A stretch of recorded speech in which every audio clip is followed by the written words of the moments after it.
let's just go into a caveat and talk about Kinlaw. I just first want to say that that young man is gifted. No doubt.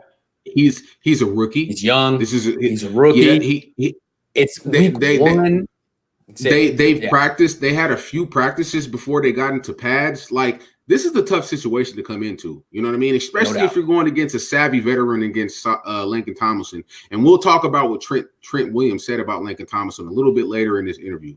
He had a really surprising remark for me for Lincoln Tomlinson. I'm going to go back and look at some film. Me and Jason might put together a film on Lincoln Tomlinson so we can see exactly what Trent Williams was talking about, right?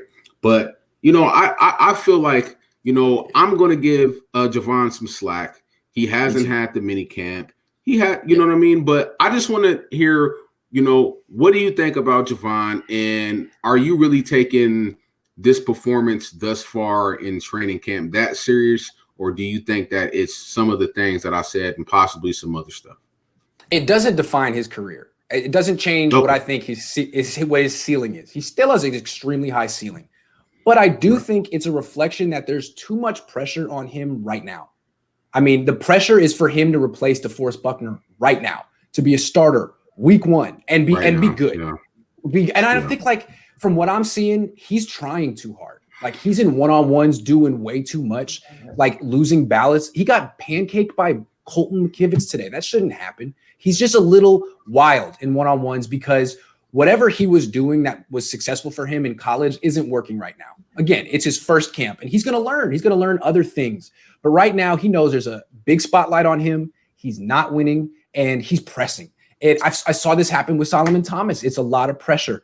So what I think would be best for him is for the Niners to just back off a little bit and use him in a rotation and let him prove himself. They don't have to thrust him into the starting lineup or he can start, but they don't have to thrust him into like 85% snaps right away.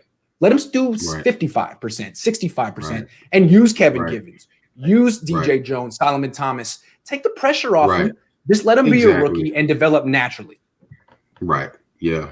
What about you, Jason, bro? Yeah, I was going to say the same thing. It's just that I just don't want people to get carried away thinking that Kinlaw is going to step right in and just beat Buckner. That's just not possible, guys. I mean, it's just, look, you just have to think about these things rationally. Not everybody comes in the league and they splash right away. Like, it's just not how it works. Now, from everything that I've been reading from you to everybody else, it seems like, not only is he pressing, it's just that he's learning right now that linemen at this level can get them off of you real fast. And it's not all about a bull rush. I think he needs to get his pads lower. And I think that he's running into guys that have ways to get him off of with hands. Like, he's learning that this is technical and this is not going to be, you're not going to be able to blow people away in this league. Like, that's just not how it works. Even the under, the average guys, the below average guys, you're still not going to just blow them away like that. Like, they still, and then when you get to the elite guys, then, then you'll really like see some stuff.